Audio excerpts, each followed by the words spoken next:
this is about looking at two areas of the business. So the internal area where you're looking at strengths and weaknesses.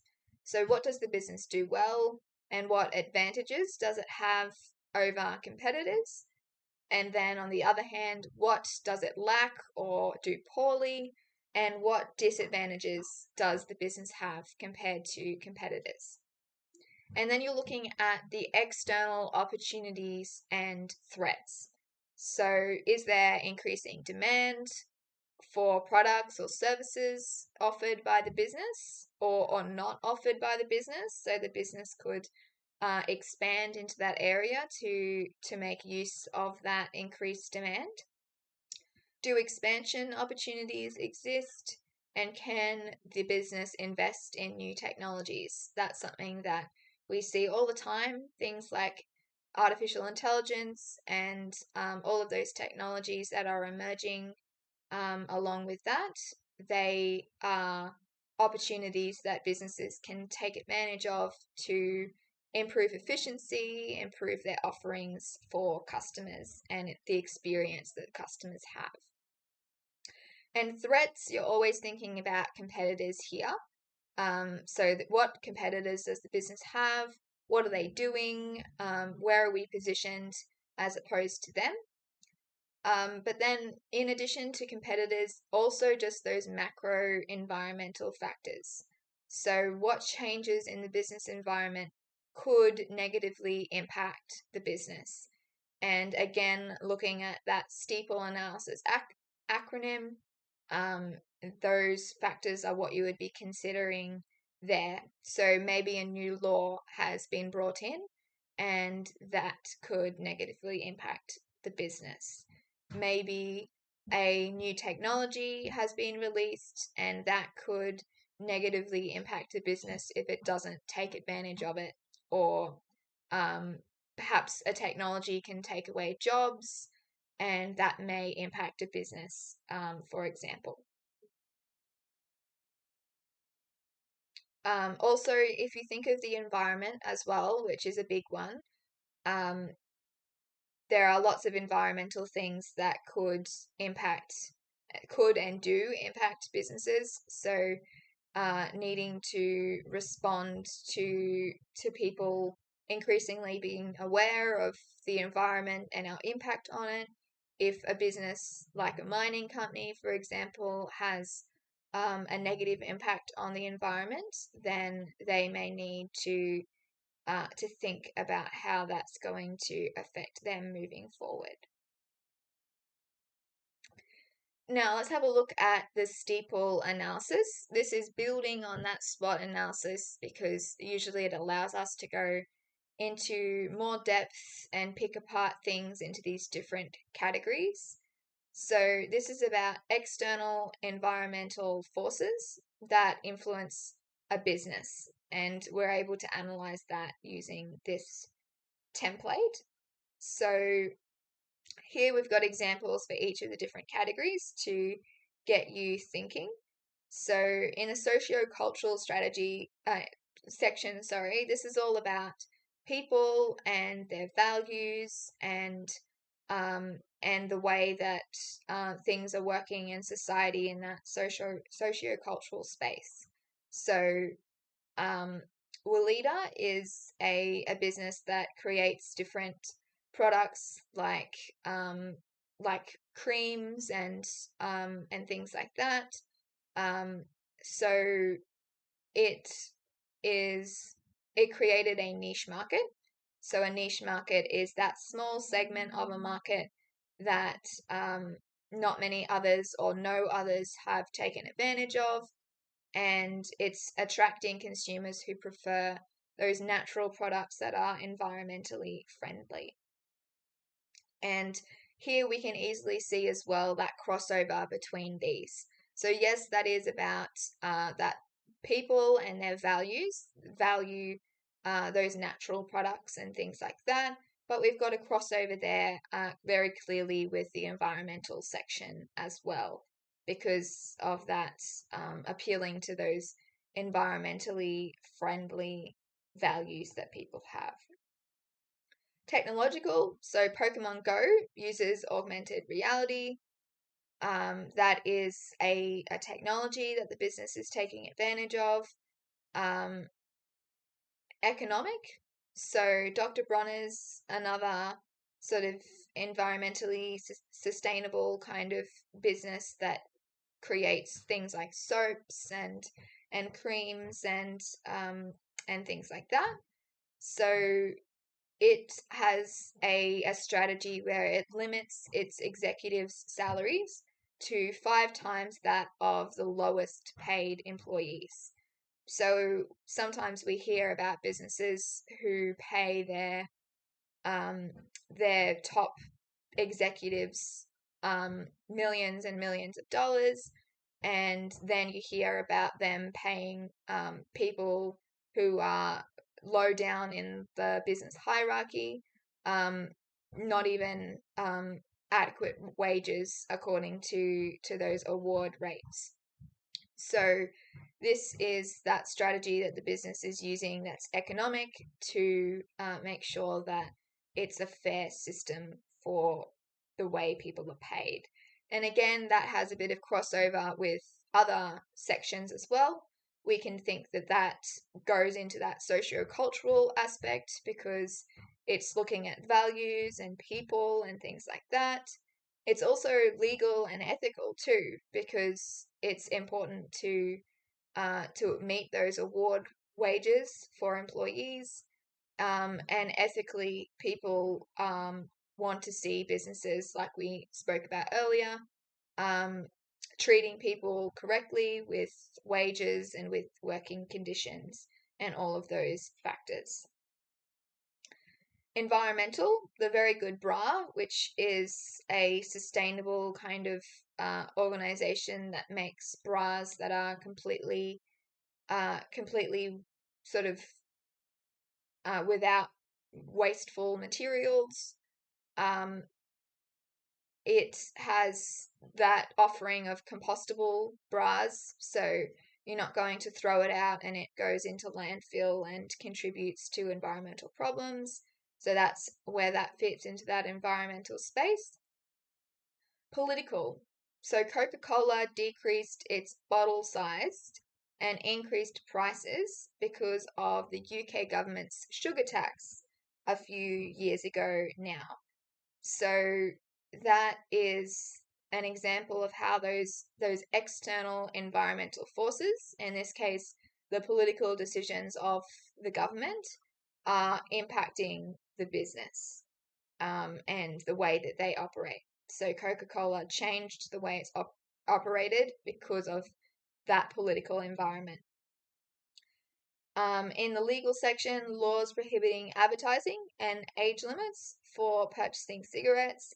So this was a long while ago now where we had that change where those big tobacco companies were no longer allowed to have fancy packaging that were attracting people to the products. Now we see warnings on our packaging for cigarettes to try and get people to not take up smoking. Ethical, lastly, so pay rates for food delivery drivers.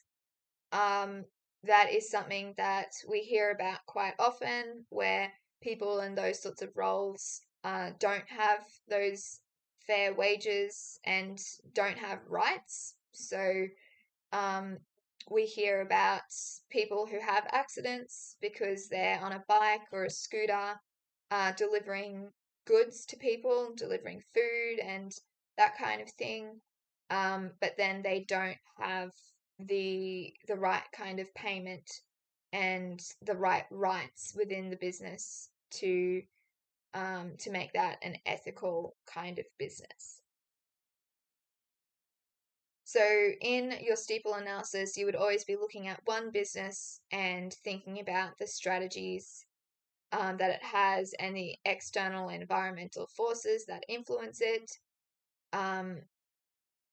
So something to keep in mind is that things, as I mentioned earlier, do cross over. So that's where it's best to only put something in once, because if you're in an assignment situation, then you've got a word count to think about. If you're in an exam situation, then you've got a time limit to think about. You don't want to spend time writing things in multiple sections just because they apply to multiple sections. So choose one section, try and choose the one that you think it's most relevant to, and if you can't make that decision, then just choose one, um, and just put it in that one category. And also keep in mind that sometimes not every category is going to have something relevant. There are lots of situations where there are no things that you can think about for certain categories. Oftentimes you're given stimulus that is really focused around something specific, and that may, for example, be a technological kind of thing, and maybe that has no relation to politics or ethics at all, for example.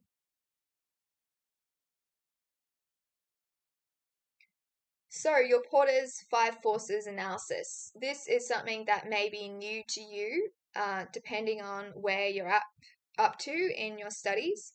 So, this is an analysis tool that can be used by post mature businesses to get a better understanding of the competitive industry that they're in, and it can allow them to reposition more effectively.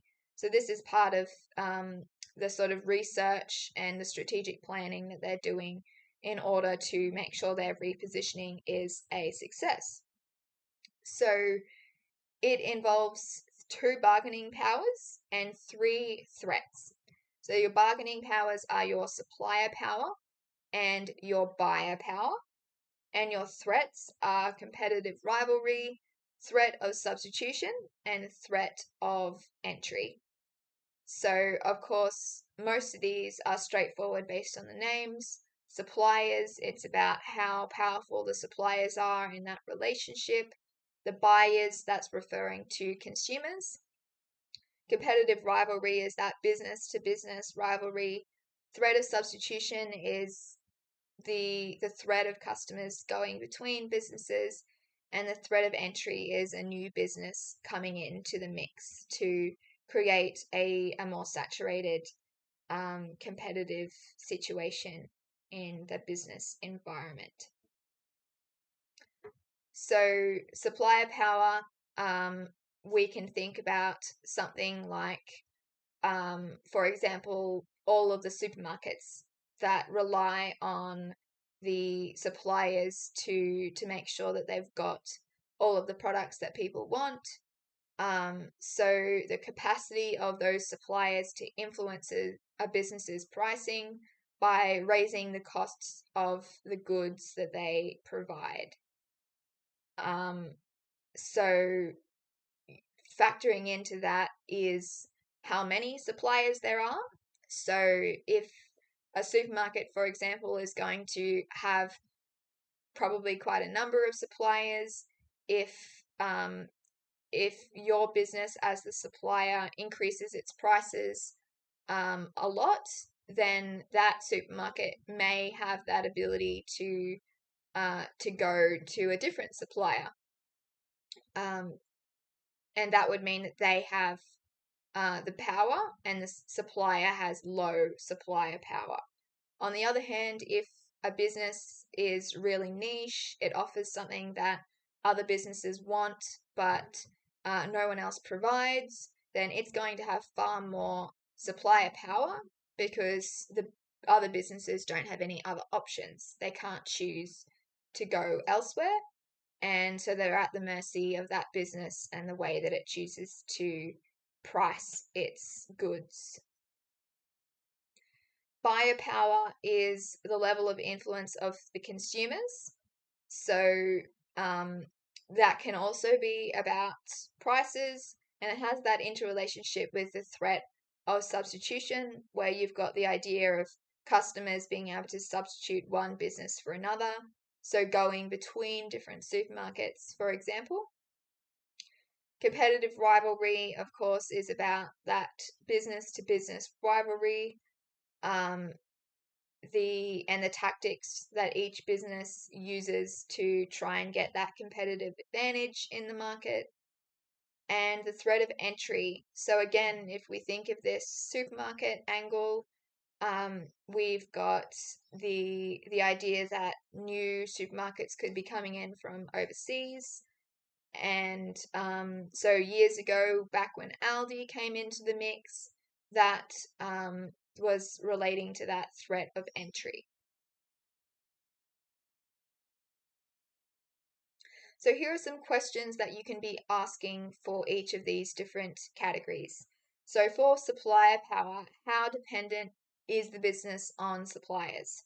How many alternative suppliers are available? How affordable are those alternative suppliers? And how easy is it to transfer um, between suppliers? So that's something to really keep in mind and not forget when you're thinking about this, because yes, maybe the business does have lots of other options of suppliers. Maybe they are far more affordable and would be far better, but perhaps it would have some kind of contract with its current supplier, that would make transitioning to that new supplier really complicated. So that factors into that supplier power as well. Buyer power, that's how many customers are affiliated with the business, how many customers exist in the overall market. So there's going to be some people who go to Woolies, some people who go to Coles, some people who go to Aldi. So the first is about people who are affiliated with one of those businesses, and the second is about the overall market, all of the people who buy food from supermarkets.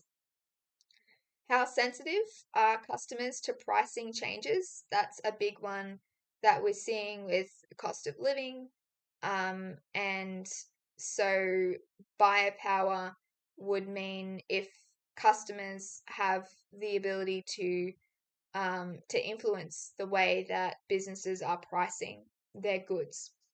So they could be boycotting the business and trying to get them to reduce prices that way. They could be taking legal action and things like that. And then how easily can those customers switch to competitors?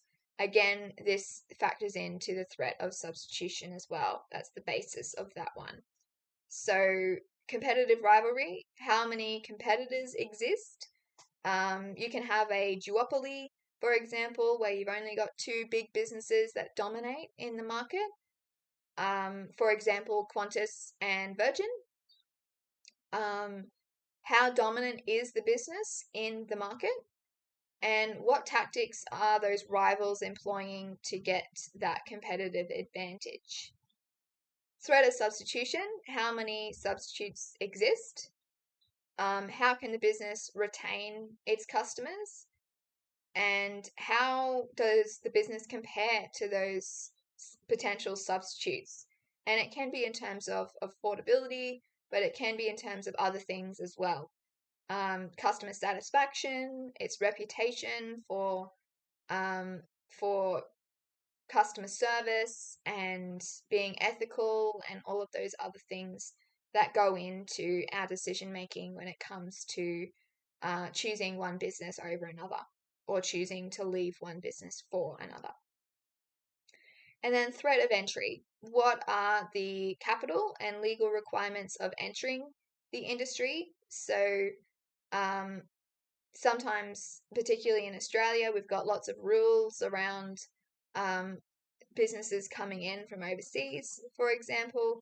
And so if those requirements are really stringent and time consuming and expensive, then that's going to reduce that threat of entry, because the threat of those businesses coming in is less as a result of the difficulty that they would face in coming in to the Australian market.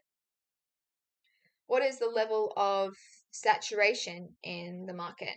So if the business environment is already really saturated, then it's going to be less likely that other competitors are going to enter the market because they're not going to be able to be financially viable, because they're not going to have enough of a customer base to sustain them. How profitable is the industry? And what are the impediments that may curb the emergence of new competitors?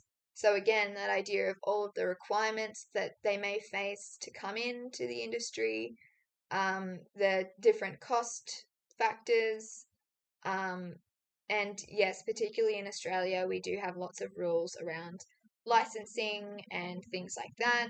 So there have been businesses from overseas in that supermarket sector that have wanted to come into Australia and haven't, because of those restrictions and also the market domination of those existing competitors.